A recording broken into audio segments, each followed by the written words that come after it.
dia harus sholat, dia harus puasa Ramadan 1 bulan, ya. Nah, kemudian seperti Ustaz Agus Salim yang dulunya misionaris, kemudian alhamdulillah dia kembali bertobat dengan cara mengajak orang-orang yang dulu pernah beliau murtadkan. Iya, itu cara dia. Dan alhamdulillah, wah, setelah kita melihat ya Pak Oto, Pak Kuno, kita iri sama Pak Agus Salim ini. Ya, Pak, betul-betul beliau itu pejuang yang kalau dibandingkan dengan kita, kita merasa apa ya? Tidak ada apa-apanya yang dia siang malam memperhatikan umat. Dan karena itu ingin mengembalikan ini atau mengajak orang kembali kepada agama yang mengajak kita pada keselamatan. Ya, nah kemudian saya tanyakan, ya karena ada konsekuensi itu. Nah, kemarin di Masjid Al-Aman ada yang tanya, bagaimana kalau orang itu Bapak sudah suruh pulang belum Islam, kemudian setelah itu orang itu meninggal. Bapak bisa berdosa itu. Orang sudah mau masuk Islam tapi alhamdulillah dalam pengalaman tidak pernah ada yang kemudian mundur. Artinya mereka yang datang begitu sudah dipikirkan panjang, ya, panjang-panjang untuk mau menerima Islam sebagai agamanya. Ya, akhirnya alhamdulillah mereka bersyahadat. Ya, dan insyaallah dalam minggu ini kapan, Mbak? Akan ada masuk lagi ya 1 orang menurut infonya. Ya, insyaallah dalam waktu minggu inilah. Ya, insyaallah ada lagi yang mau masuk Islam.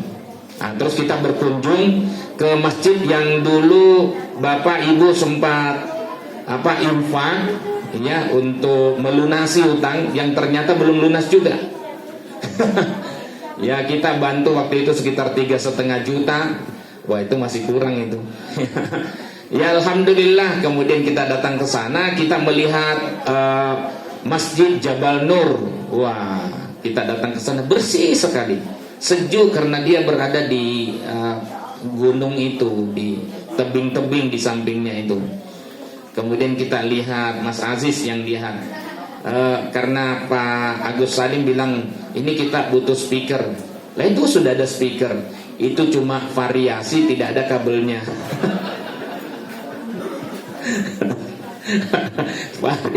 Supaya wangun-wangun katanya. Astagfirullahaladzim. Masjidnya bagus, wah. Untuk wangun-wangun dibuatkan speaker itu, Masya Allah. Itu tempatnya saja, nggak ada speakernya. Tanggung jawab Bapak Ibu untuk menyelesaikan itu.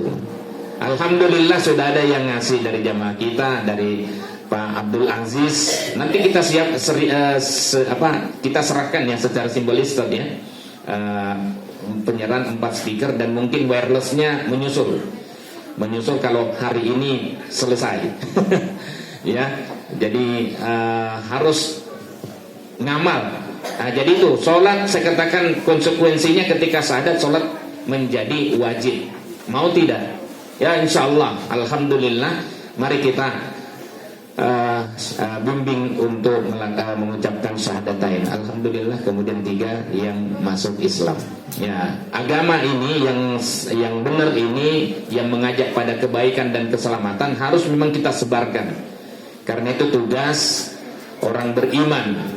Ya, seperti yang sering kita ucapkan, baca Quran surat At-Taubah ayat 71-72. Ya, tugasnya orang beriman itu mukmin laki-laki dan mukmin perempuan berkolaborasi, dukung-mendukung untuk beramar ma'ruf nahi munkar, sama-sama menegakkan sholat, sama-sama menunaikan zakat, intinya sama-sama taat kepada Allah.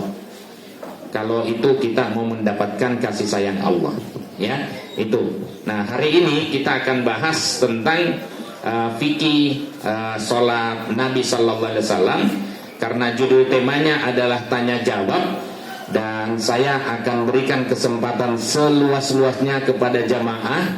Kalau ada yang mau ditanyakan, monggo langsung mawon nggih. Ini pesan Pak Kuno ini. Ya, monggo kalau ada silakan. Pertanyaan singkat padat supaya lebih banyak yang dapat. Oh, ada juga yang di pojok sana, di tengah. Assalamualaikum warahmatullahi wabarakatuh. Nama saya Pak Azhar, Pak. Mohon maaf mungkin kalau pertanyaan ini berulang, hanya untuk meyakinkan dan memantapkan tentang at-tahiyat awal dan at-tahiyat akhir itu kok kadang-kadang bervariasi. Kalau saya baca beberapa referensi, ada yang sampai Allahumma sholli ala Muhammad wa ala Muhammad, ada yang sampai innaka hamidum majid, ada sampai yang sebelumnya. Ini mana yang lebih pas itu. Kemudian kalau sholat sunat itu kadang-kadang kalau setelah azan isya misalnya, itu ada yang sholat sunat, itu sholat opo gitu kan. Kan nggak ada rawatib itu misalnya. Tapi ada salah satu hadis yang di antara dua azan itu ada sholat di situ bagi yang mau melakukan. Apa ini kuat atau tidak? Mohon penjelasan. Demikian, assalamualaikum warahmatullahi wabarakatuh. Namun yang kami tanyakan tentang sholat jenazah yang setelah takbir keempat itu mengucapkan salam, assalamualaikum warahmatullahi wabarakatuh. Nah, itu saya itu sedikit ada pertanyaan, yaitu tentang gerakan tangan.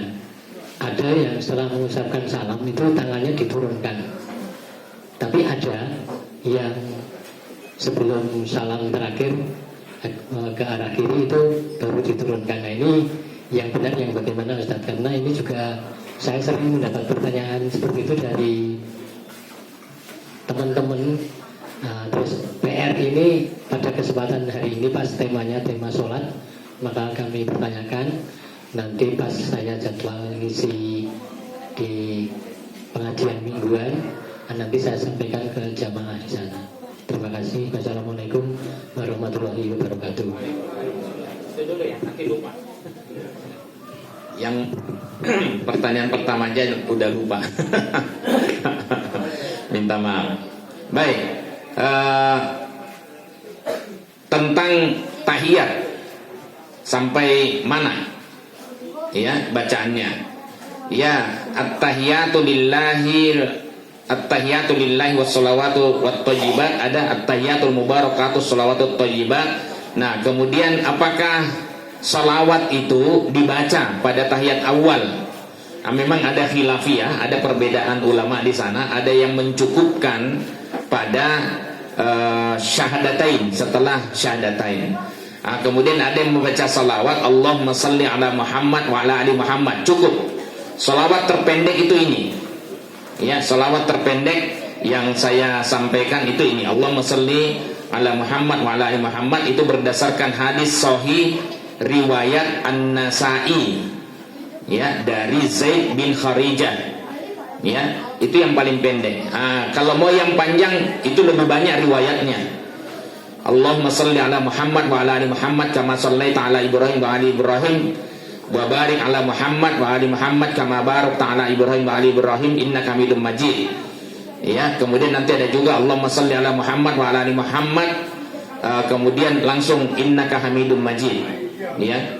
Jadi kama sallaita ala Ibrahim wa ali Ibrahim innaka Hamidum Majid, kemudian Allahumma barik. Nah, jadi innaka Hamidum Majidnya 2 kali. Itu berdasarkan Bukhari Muslim. Silakan saja pilih yang mana, yang penting ada dasar hadisnya. Ya. Nah, apakah panjang atau pendek? Tentu yang panjang lebih bagus.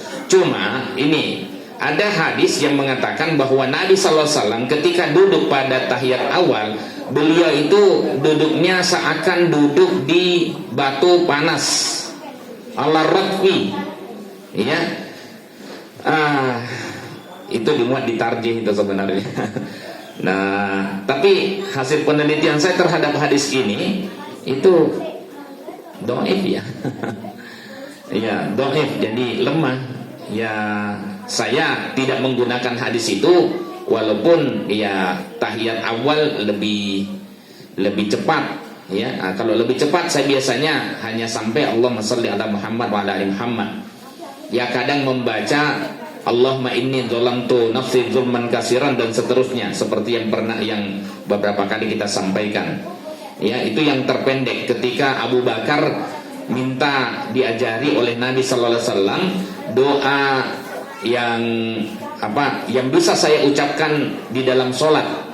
Ya, apa doanya? Nabi sallallahu alaihi wasallam mengajarkan ini, ya.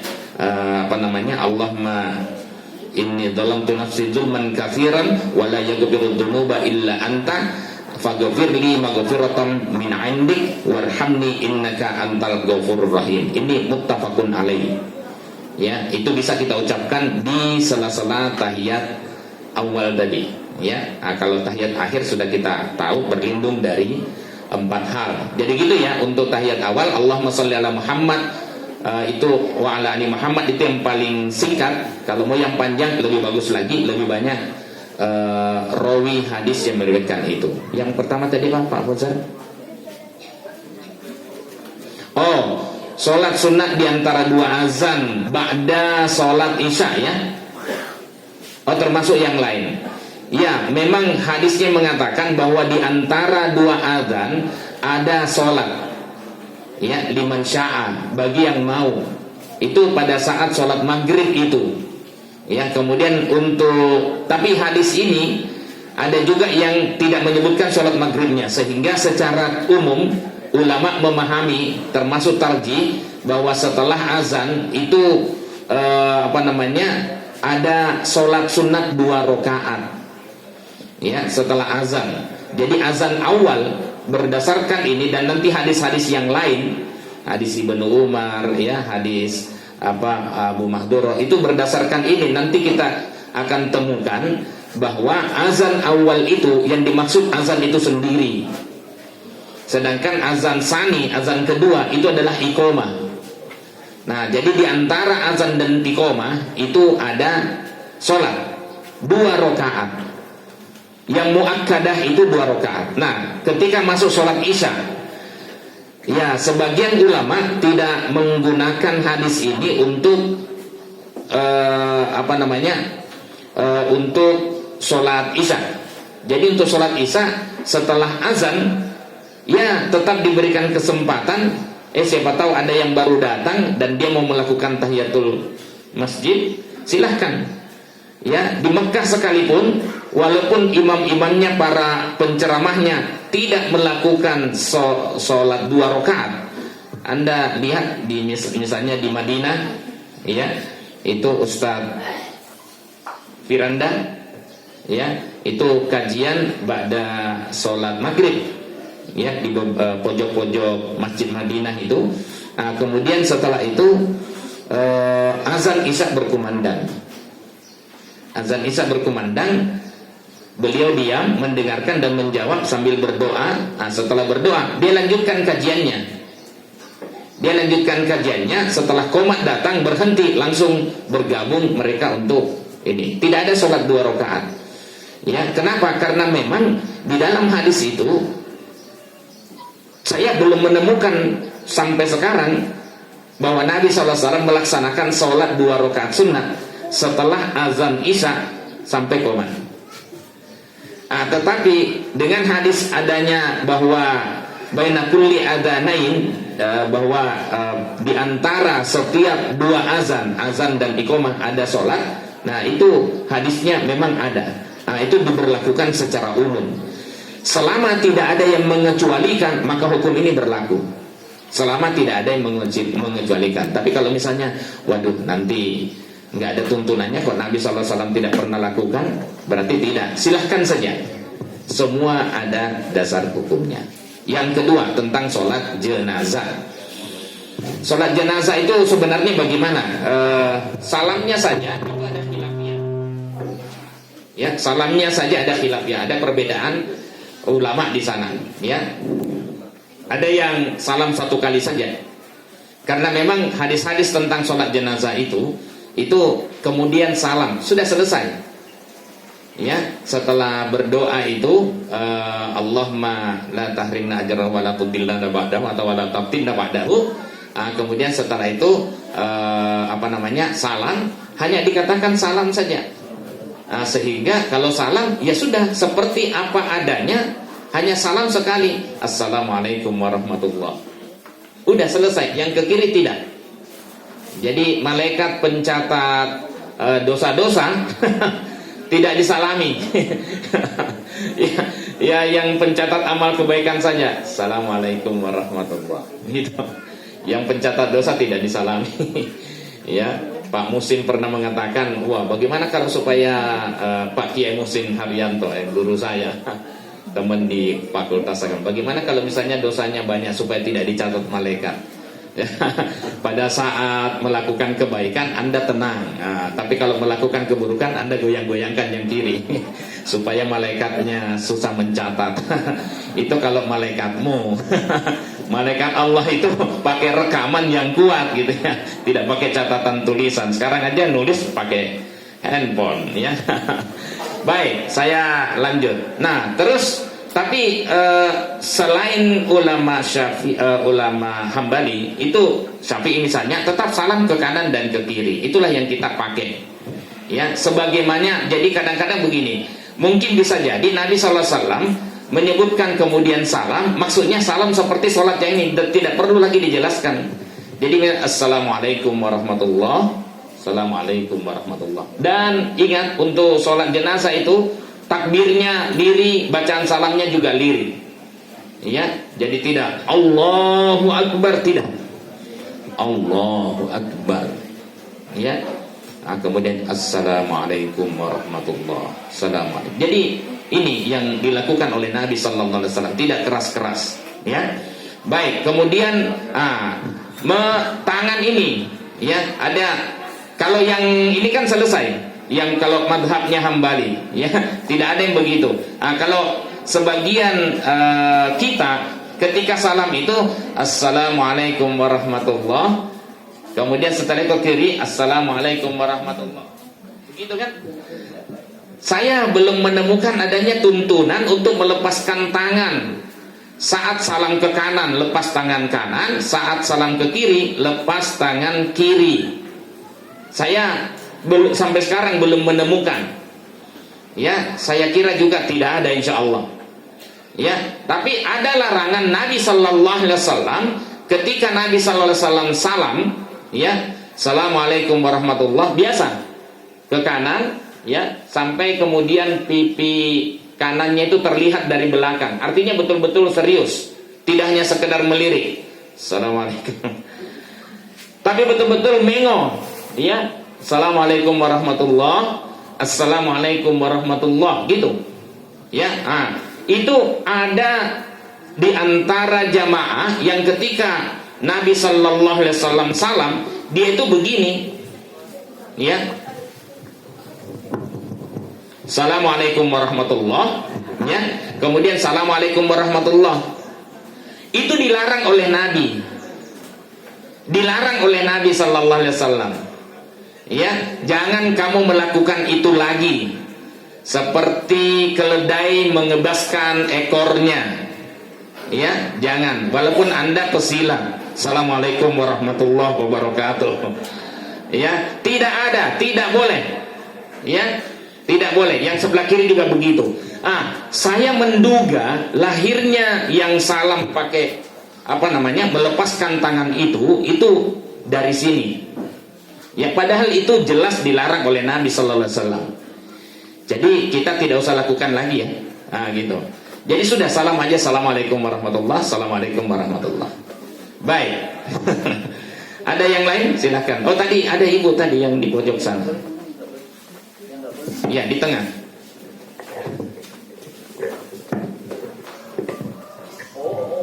Siapkan pertanyaan berikutnya. Dua-dua saja, ya. Tapi pertanyaannya jangan panjang-panjang. Assalamualaikum warahmatullahi wabarakatuh. Waalaikumsalam. Yang saya tanyakan, dalam membaca Al-Fatihah, kita harus membaca atau cuma mendengarkan? Saya kan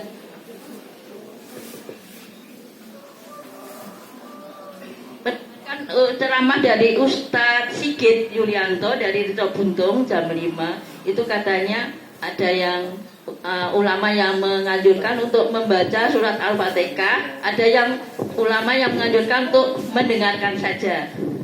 Dan yang kedua, dalam membaca bacaan sholat, apakah salah satu itu kita harus mengetahui artinya.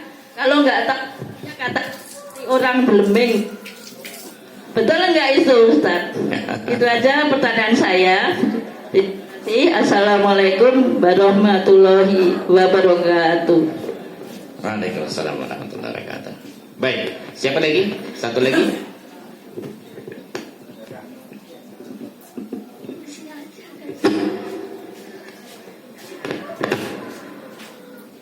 Assalamualaikum Pak Ustadz. Saya mau Waalaikumsalam. bertanya cara bertayamum dan niatnya. Kalau kita perjalanan jauh kan tidak ada air.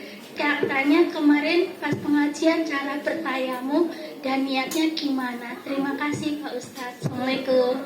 Waalaikumsalam warahmatullahi wabarakatuh. Baik, terima kasih. Yang pertama, untuk membaca bacaan makmum, ya, bacaan makmum. Tadi juga ditanyakan sama salah satu jamaah kita, Ustaz Badruddin. Ya, bacaan makmum itu apakah mengikuti imam sampai selesai, ataukah mengikuti imam ayat per ayat?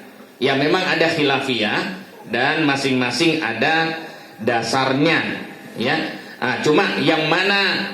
Ya, kalau misalnya yang mengatakan bahwa setelah imam membaca Al-Fatihah waladhdallin amin, ya, itu sebagian ulama berpendapat seperti itu. Seperti juga misalnya di Indonesia banyak mengajarkan seperti itu. Hanya saja kalau itu diberlakukan, sementara ada hadis yang mengatakan setelah waladhdallin amin itu membaca surat. Ya, saya belum menemukan ada hadis yang kemudian lalu sahabat membaca Al-Fatihah. Ya. Jadi bacaan makmum itu sudah ngikut pada bacaan imam, tetapi makmum itu tetap harus membaca Al-Fatihah. Bagaimana caranya? Caranya adalah si makmum mengikuti bacaan imam ayat per ayat untuk Al-Fatihah. Selain Al-Fatihah kita hanya mendengarkan. Ya, kalau Quran dibacakan maka diam dan dengarkan. La'allakum turhamun, semoga kamu dirahmati. Karena pada ayat-ayat itu kalau kita diam dengarkan artinya simak baik-baik untuk kita pahami. Inilah nanti yang punya pengaruh terhadap sholat kita. Ya, tapi kalau untuk Al-Fatihah ikut membaca. Ya, tidak boleh mendahului bacaan imam. Namanya juga pengikut. Kalau ngikut itu di belakang. Ya, tidak boleh membaca dan tidak boleh mengeraskan suara hingga terdengar oleh kanan kiri kita, apalagi oleh imam. Ini sudah pernah saya sampaikan. Bahkan Nabi SAW setelah sholat menegur sahabat, siapa tadi yang mengeraskan bacaannya? Saya Nabi, kamu mau mengganggu konsentrasi saya dalam sholat. Jadi gitu ya. Nah, kalau setelah waladhdallin amin kita baca, seringkali kita ketinggalan. Ya, karena tuntunannya itu setelah waladhdallin amin membaca surat. Bagi makmum sudah cukup itu yang di awal tadi. Ya, cukup itu. Ya, persoalan dalil yang mengatakan itu kan sebenarnya membaca Quran secara umum, tidak dalam konteks ketika sholat. Kalau sababun nuzulnya ayat itu, ya, yang diamlah dan dengarkanlah semoga kamu mendapat rahmat dari Allah. Ya, jadi itu kira-kira yang harus kita pahami. Dan seringkali karena membaca Al-Fatihah itu harus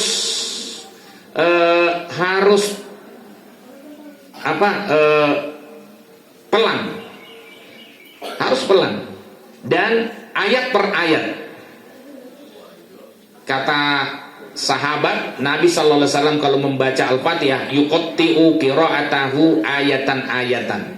Nabi SAW memenggal bacaan Al-Fatihahnya ayat per ayat. Jadi cara membaca Al-Fatihah yang benar itu adalah Bismillahirrahmanirrahim. Alhamdulillahi Rabbil Alamin, Ar-Rahmanir-Rahim, Maliki Yaumiddin, Iyyaka na'budu wa iyyaka nasta'in. Nah, coba kalau misalnya dibaca oleh makmum yang tadi berpaham bahwa setelah waladhdallin amin kita wajib membaca Al-Fatihah dan wajib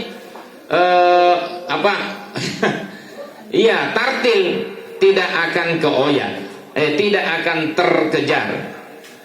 Tidak akan terkejar. Ya. Jadi kalau kita di Masjidil Haram, di Masjid Nabawi, itu imam-imam di sana tidak memberikan kesempatan pada jamaah untuk membaca Al-Fatihah setelah waladhdallin amin itu. Jadi sudah cukup, sudah include masuk bacaannya, tapi kita membaca, tapi itu tadi tetap qomat kamit, bukan di dalam hati, tetap disuarakan, tapi hanya kita yang bisa mendengar. Wah, ngel Pak. Bisa. Nah, gitu ya caranya. Ya, persoalan perbedaan pendapat tidak ada masalah tadi. Ya, silahkan mana yang diyakini. Karena sebagian ulama mengatakan, Ustadz, saya dengar yang bijak adalah ketika ada jamaah yang berbeda dalam masalah ini, yang bijak adalah imam berhenti sejenak untuk memberikan kesempatan pada makmum yang berpaham bahwa Al-Fatihah dibaca setelah waladhdallin amin. Katanya yang bijak. Wah, berarti banyak yang tidak bijak ini. Ya, sementara dalilnya mengatakan setelah waladhdallin amin membaca surat. Itu pada rakaat pertama yang kedua ya, pada rakaat ketiga, keempat tidak. Ya. Jadi itu kira-kira.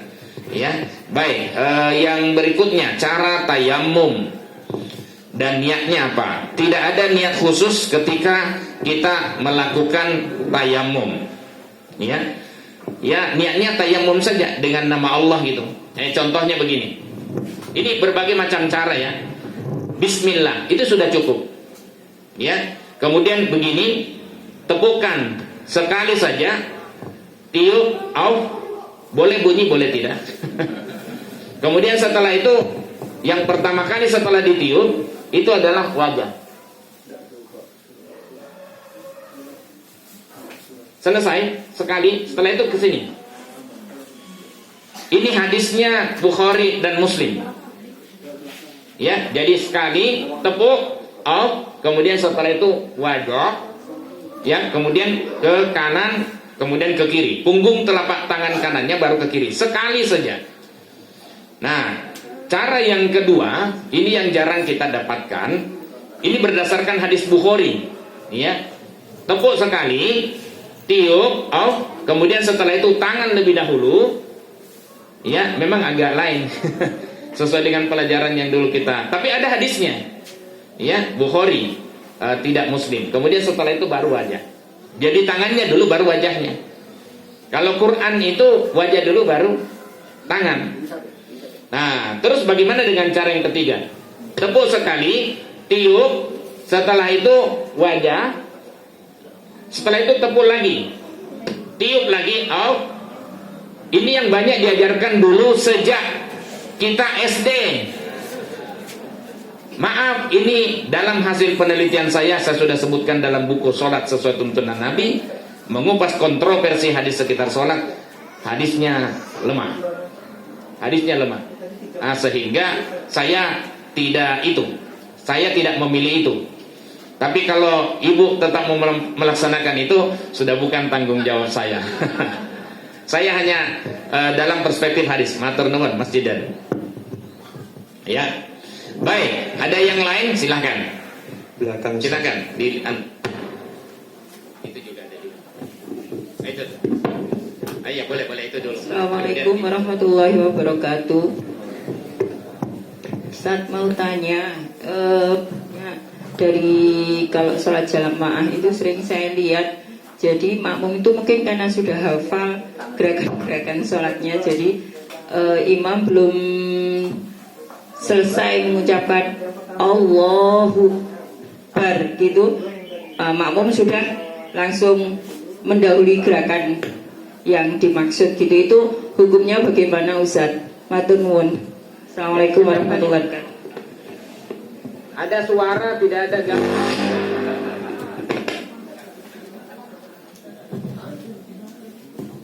Maaf, yang nanya tadi siapa? Oh iya, yang jelas jamaah kopi ngaji. Baik, paham ya pertanyaannya ya? Baik, silakan satu lagi. Assalamualaikum warahmatullahi wabarakatuh. Saya langsung cerita kasusnya yang saya alami kita. Oh, okay. Di kantor saya akan melaksanakan sholat zuhur. Setelah wudhu saya melakukan sholat sunnah tahiyatul masjid. Karena saya tidak ikut jamaah karena pada saat itu masih mengajar gitu. Jadi kadang-kadang ada bapak ibu guru yang sholat sendiri tidak ikut jamaah. Pada saat saya melakukan sholat sunnah, tiba-tiba di belakang saya ada teman yang datang. Langsung menepuk bahu saya. Dia mengira mungkin saya sholat zuhur. Nah, yang tadi awalnya saya akan melaksanakan sholat sunnah, langsung saya berpikiran untuk melanjutkan ke sholat wajib. Ya, karena teman saya itu mau ikut saya gitu. Ini kasus ini bagaimana Ustaz? Saya bingung sehingga saya membatalkan sholat sunat, saya lanjutkan ke sholat wajibnya. Berubah niat di tengah jalan. Assalamualaikum warahmatullahi wabarakatuh. Iya. Waalaikumsalam warahmatullahi wabarakatuh. Baik, yang monggo, yang ibu silakan.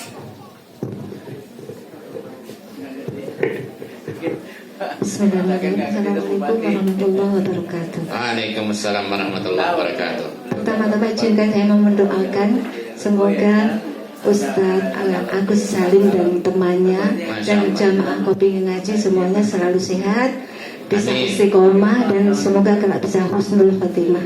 Amin, masya Allah. Yang kami tanyakan, monggo Bupati. Pak Riki Mawar, jangan ngapunten. Monggo. Nggih.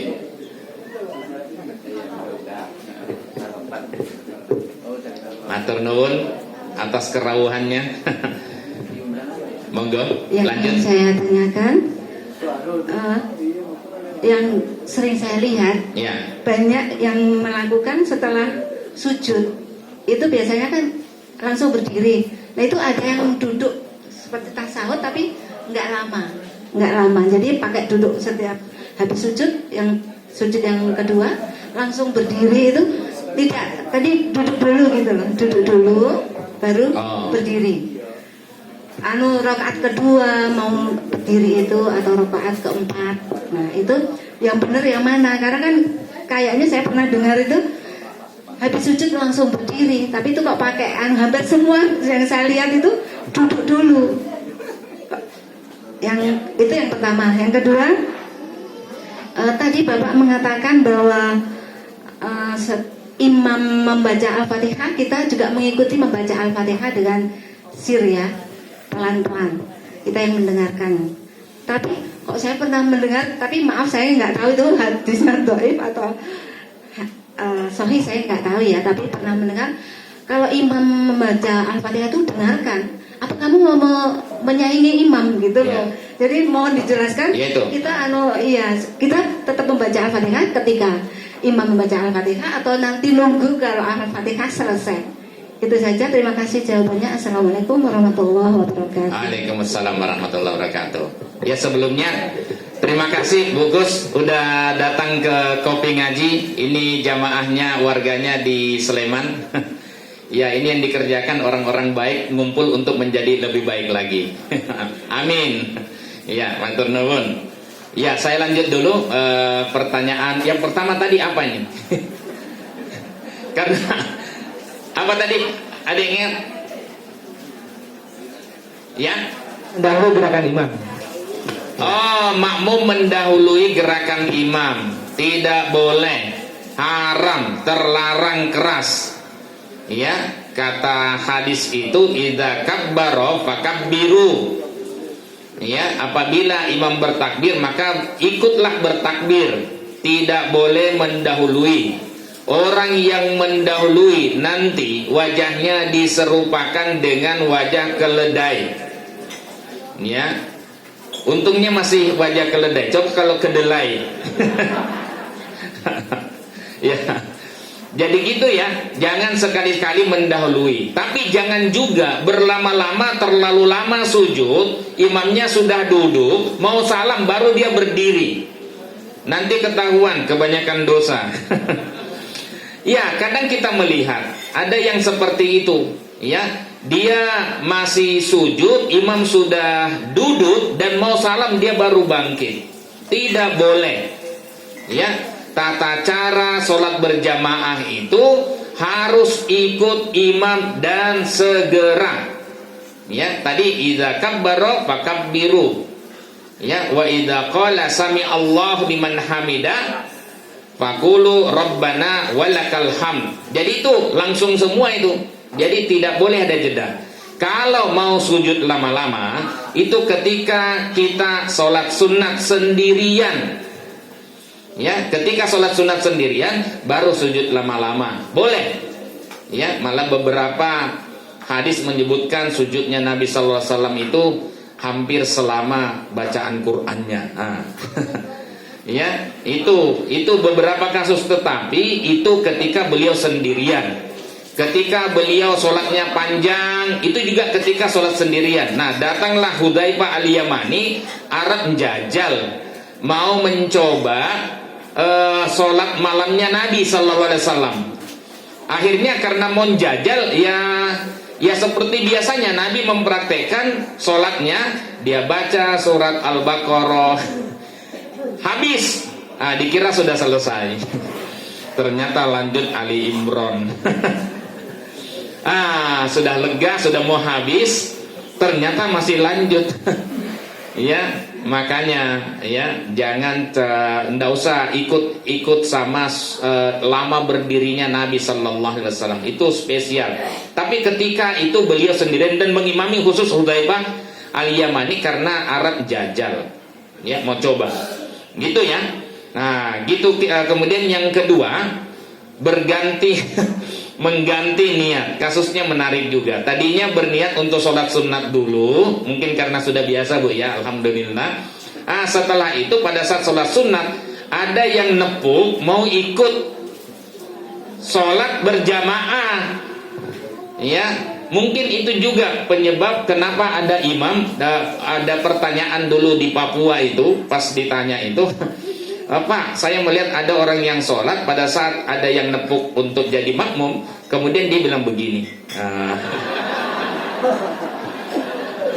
Dugaan saya dia sedang sholat sunat. Makanya orang yang cerita itu melihat langsung. Nah, dia bisa cerita karena orang itu biasanya sholat sunat. Dia begini, ya, daripada kasih tahu batal, gua sedang sholat sunat. Ya. Lebih bagus kasih isyarat. Ya, kasih isyarat itu tidak masalah. Ya, kasih isyarat. Nabi SAW ketika sholat, dia duduk, kemudian makmumnya itu mau berdiri, dia kasih isyarat duduk. Ya, duduk. Dia kasih isyarat duduk ketika makmumnya mau berdiri, karena waktu itu Nabi SAW sudah tidak kuat lagi ya untuk berdiri. Itu kira-kira ya. Jadi makanya kalau misalnya jadi imam itu yang betul-betul sehat jiwa raganya. Iya, kalau imamnya nggak kuat berdiri atau nggak kuat sujud, biasanya kuat berdiri tapi nggak kuat rukuk dan sujud. Ya S3, sampun sepuh sangat. Ya kena asam aurat ya. Itu ndak usah jadi imam, kasih pada yang lain yang masih sehat jiwa raganya dan hafalannya bagus ya. Bacaannya bagus, hafalannya bagus. Jadi gitu ya. Nah, berubah hafalan itu bagaimana? Kalau saya Bu, lanjut aja. Lanjut sunnahnya, tidak usah merubah niat di tengah jalan. Kenapa? Ya, tidak ada masalah sebenarnya. Satunya sholat sunat, satunya sholat wajib bergabung asal formatnya sama. Bukankah ada suatu saat ya ada orang yang telat pada masa Nabi sallallahu alaihi wasallam, lalu dia tinggal sendirian, jamaah kebetulan sudah selesai semua. Kadang kan ada jamaah yang masih masbuk, tinggal kita ikut. Tapi kali ini jamaah sudah selesai semua, tidak ada yang masbuk satupun. Terus apa yang dilakukan Nabi SAW? Menunjukkan empatinya. Orang ini sudah jauh-jauh ke masjid, ternyata sudah habis ketinggalan, tidak ada yang tersisa.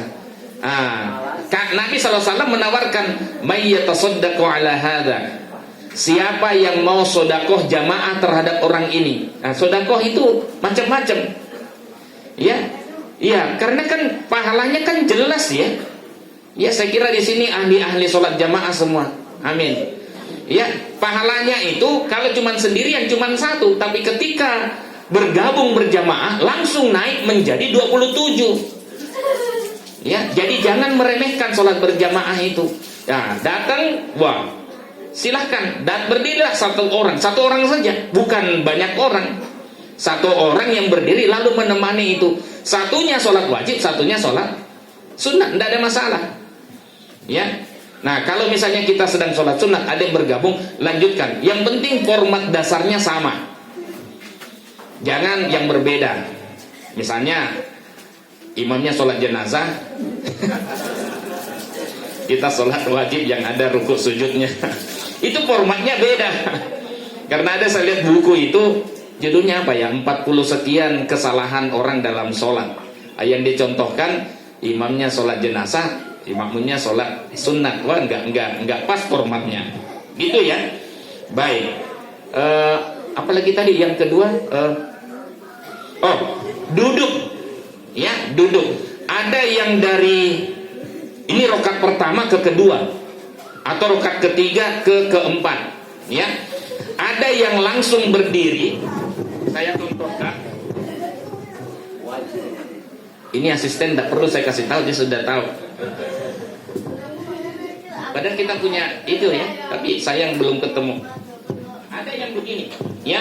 Setelah sujud, ya, Allahu Akbar, duduk sejenak, baru kemudian ini, kemudian setelah itu angkat lagi, baru kemudian tanpa mengangkat kedua tangan lagi. Kalau rokat pertama ke kedua, ganjil ke genap, ya. Ada yang langsung, ya, Allah, enggak, ini bid'ah. Ya, saking panjangnya Allah Akbarnya, Allahu Akbar, gini, langsung dia tidak pakai duduk. Yang mana yang kuat? Memang ada hadis yang menyebutkan langsung, tapi ada juga yang tidak. Ya, duduk dulu. Saya sebutkan hadisnya. Fa idza kana fi witrin min salati lam yanhat hatta yastawiya qa'idan. Ini dalam catatan kaki buku saya. Tidak ada covernya biar tidak diarani iklan. Alah. Jadi catatan kaki nomor 78. Ketika bangkit dari sujud kedua pada rokaat ganjil dan akan berdiri pada rokaat genap, disunnahkan untuk duduk istirahat sejenak, kemudian baru berdiri. Hadis riwayat jamaah kecuali Muslim.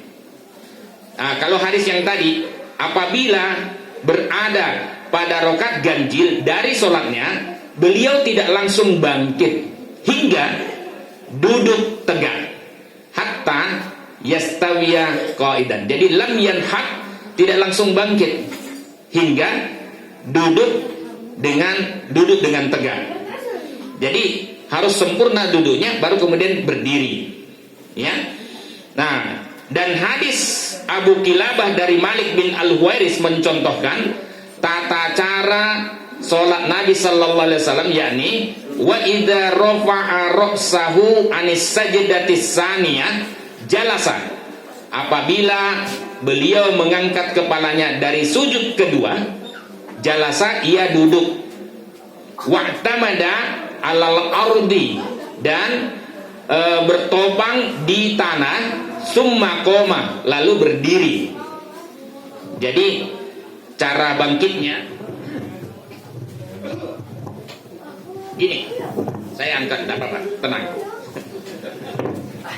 Ya, Allah Akbar, berdiri dari sujud kedua, kemudian setelah itu beliau duduk, wa'tamada 'alal ard, bertumpu kedua tangannya ke sini, boleh seperti yang contoh pertama, boleh begini, boleh juga Allah Akbar, yang jelas duduk dulu. Kemudian setelah itu, jadi lututnya dulu yang diangkat, kelihatan. Kalau misalnya tidak kelihatan, nanti lihat YouTube-nya Kopi Ngaji, ya. Ya gitu ya. Jadi dua-duanya boleh, ya. Kalau langsung boleh juga. Yang kedua tadi apa, Bu? Pertanyaannya? Makmum membaca Al-Fatihah menyaingi imam. Al-Fatihah Menyaingi imam. Oh, menyaingi. Tidak boleh menyaingi imam. Betul hadis yang Ibu sebut tadi, yang sebenarnya di awal saya sudah jelaskan, bahwa siapa yang tadi mengeraskan suaranya. Nah setelah itu ada yang angkat tangan lalu ditegur, kamu ingin mengganggu kehusuan saya, isinya mengganggu sholat saya, mengganggu konsentrasi Nabi Sallallahu Alaihi Wasallam.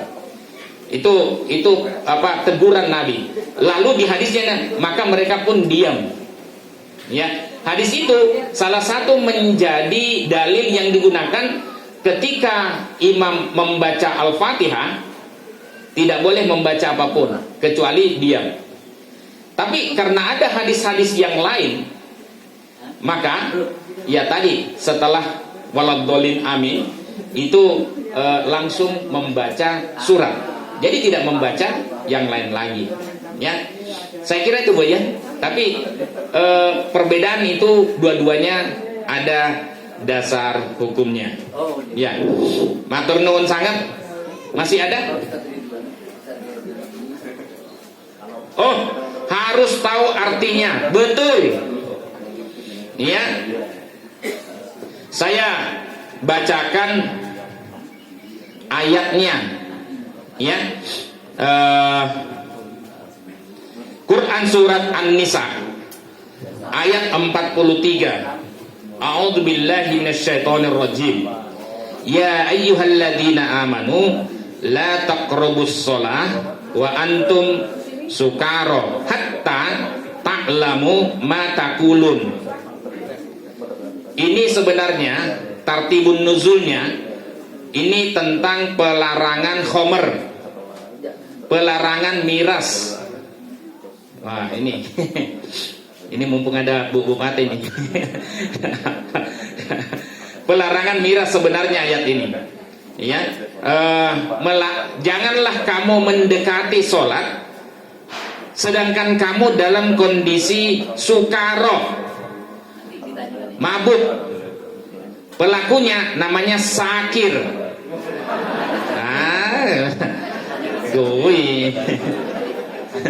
Syakir, kalau nama saya Syakir. Kalau tadi Sakir, Sakir itu pemabuk. Makanya saya kalau ada yang menulis Pak Sakir, saya tidak sapa itu. Karena itu Pak pemabuk itu. Tapi kalau Pak Syakir, itu pensyukur nikmat. Amin. Jadi jangan kamu mendekati sholat wa antum sukaro sedangkan kamu dalam kondisi mabuk hatta ta'lamu ma taqulun. Ya, hingga kamu mengetahui apa yang kamu ucapkan. Walaupun ini sababun nuzulnya itu tentang kondisi Ali bin Abi Thalib yang sholat masih miras belum dilarang waktu itu. Ya, belum ada innamal khamr wal maisir, ya, itu termasuk dari perbuatan najis dari setan. Fajtanibu, ya, maka jauhilah la'allakum tuflihun, semoga kamu beruntung. Jadi Bapak Ibu, tidak ada itu, walaupun ini latar belakangnya tentang Ali bin Abi Thalib yang masih mabuk ketika dia melaksanakan sholat. Waktu itu memang belum ada pelarangan tegas, tapi tahap kedua itu ayat itu turunnya, ya, kita disuruh untuk menghindari khomer, ya, karena khomer itu akbar min naf'ihima, lebih ya ada manfaatnya. Wa manafi'ul linnas, ya ada manfaatnya untuk manusia.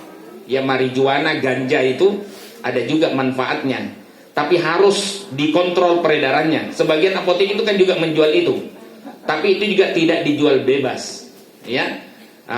Itu kemudian pada masa Ali bin Abi Thalib itu dilakukan. Pada masa Nabi Muhammad SAW dia sholat masih boleh, ya. Tapi ayat sebelumnya menyuruh kita untuk berpikir, wa ismuhuma akbar min naf'ihima. Namun dosa, madarat keduanya lebih besar dibanding daripada manfaatnya. Jadi hati-hati. Kemudian turun tahap ketiga, ini ayat. Ayat ini sebenarnya berkenaan dengan konteks Ali itu. Tetapi al-ibrah bi umumil lab la bi khususis sabab. Meskipun penyebabnya karena Ali bin Abi Thalib sholat dan kemudian masih mabuk, tetapi ungkapan dalam Quran, ayat ataupun hadis itu berdasarkan keumuman lafalnya, sehingga ulama membawa ayat An-Nisa 43 ke dalam sadar akan yang dibaca. Ya, kalau ada orang yang tidak sholat dan tidak tahu yang dibaca, sama dengan orang mabuk. Iya, dia tidak sadar dengan yang dibaca. Ya, makanya ayat ini ditarik pada yang umum tadi. Ya, untuk sholat kita harus tahu, karena itu juga ada pengaruhnya. Bagaimana kita bisa memahami Allahu Akbar, Allah Maha Besar, yang lainnya kecil, sogokan miliaran, ratusan triliun, kecil. Kalau jauh, kalau dekat, wallahu a'lam. Iman kita diuji di situ. Ya, apakah kita masih mengharapkan ridho Allah ataukah tidak? Itu kembali kepada kita semua. Ya, nah jadi itu kira-kira Bu ya. Jadi ayat ini itu akhirnya dipakai karena luar biasa sebenarnya dahsyat. Ketika kita pahami bacaan sholat, pernah kita adakan pelatihan di sini ya, cara memahami bacaan sholat ya, di sama Ustaz siapa, Puzzle. Iya, pernah di sini. Dan alhamdulillah Bu, kadang-kadang kita pakai di sini untuk pelatihan para mubalik, ya, para mubalik kita ajari bagaimana cara meneliti hadis supaya tidak ini, dan pemberdayaan. Mungkin yang baru datang bergabung di kita, kopi ngaji itu tujuannya memang penguatan spiritual, karena spiritual kita nggak penting, ya, dan penguatan ekonomi umat, ekonomi jamaah, ya. Siapa tahu nanti ada bantuan. Kalau begitu kita bantu, alhamdulillah. Iya, ya alhamdulillah Bapak sudah pernah mengisi di sini, ya. Mudah-mudahan nanti kalau diberikan amanah lagi, ya, kalau diberikan amanah lagi, itu bisa memperhatikan pembinaan spiritual pada majelis taklim. Ini majelis yang tidak berbentuk, tidak ada organisasinya, kerjanya cuma kopi-kopi aja. Kopi ngaji itu dari bahasa saya Bu, dari Solo, Sulawesi Selatan, Indonesia Timur. Kopi ngaji, kau pergi ngaji. Tapi ibu kopinya mana? Weh, ada kopi, ada jahe, ya, disiapkan oleh warga. Alhamdulillah secara gratis. Mudah-mudahan Allah membalas kebaikan Bapak Ibu semua. Amin. Ya, saya kira itu Bu ya. Tentang ini ada habis ya waktunya ya. Iya, saya minta maaf, saya mau ke Bandung ngejar kereta. Ini jam 8 berangkat, jadi mungkin nanti ada tanya jawab sholat kesekian, keberapa itu, mungkin keempat ya. Ya, kita lebih banyak memberikan kesempatan, maka tetap hadir di Kopi Ngaji untuk pencerahan, penguatan spiritual dan ekonomi jamaah. Amin. Matur nuwun sangat Bu Kus sudah didatangi ya. Kita doakan semoga mendapatkan amanah lagi, amin ya. Dan kita titiplah, kita titip miras tadi. ya, karena bagaimanapun sebaik apapun pendidikan kita lakukan, bahkan kita sholat aja, kalau miras tetap beredar mudah, aduh, itu saya kira titipan jamaah kopi ngaji, betul nggak? Gitu ya. Jadi kayak muspro gitu ya. Matur nuwun sangat ya. Saya kira gitu ya Ustaz ya. Iya. Oh iya. Jalan-jalan, jalan-jalan sorga itu jalan-jalan yang menuju pengajian. Terima kasih. Pak Oto Bu dicatat Bu. Jalan-jalan menuju pengajian itu kalau misalnya ya tidak usah menguras lemak lah ketika kesini. Kemudian jamaah kita nih alhamdulillah kayaknya kalau kursi sudah cukup kecuali yang di belakang. sorry. Matur nuwun Bagus, salam buat Pak Sri dari saya. Assalamualaikum warahmatullahi wabarakatuh. Waalaikumsalam warahmatullahi wabarakatuh. Baik Bapak Ibu sekalian, Ustaz mohon maaf sebenarnya masih ada satu pertanyaan tadi Ustaz via WA. Ya, pertanyaannya tentang nonton acara-acara rumpi di TV itu hukumnya bagaimana? Ya nanti pada bab akhlak kita sampaikan. Ya cara rumpi yang jelas jangan kamu sia-siakan waktumu terbuang percuma tanpa ada manfaat yang mendekatkan kita kepada Allah. Gitu aja ya. Baik Bapak Ibu sekalian, kami informasikan bahwa infak yang terkumpul pada pagi hari ini sebesar Rp3.350.000. Alhamdulillah, jazakumullah khair. Kemudian akan ada penyerahan 4 speaker untuk Masjid Jabal Nur Bogor Purworejo. Dimohon pada Pak Aziz dan juga Pak Ustadz Agus Salim untuk bisa tampil di depan untuk menerima atau melaksanakan penyerahan speaker ini.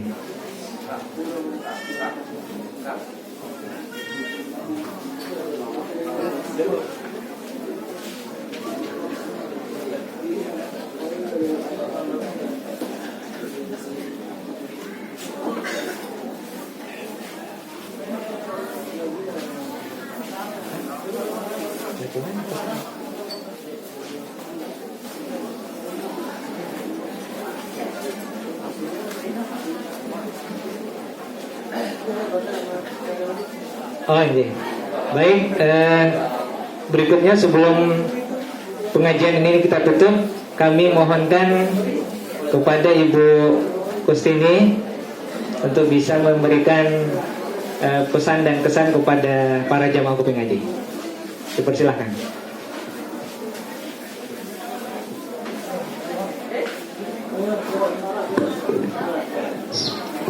Assalamualaikum warahmatullahi wabarakatuh.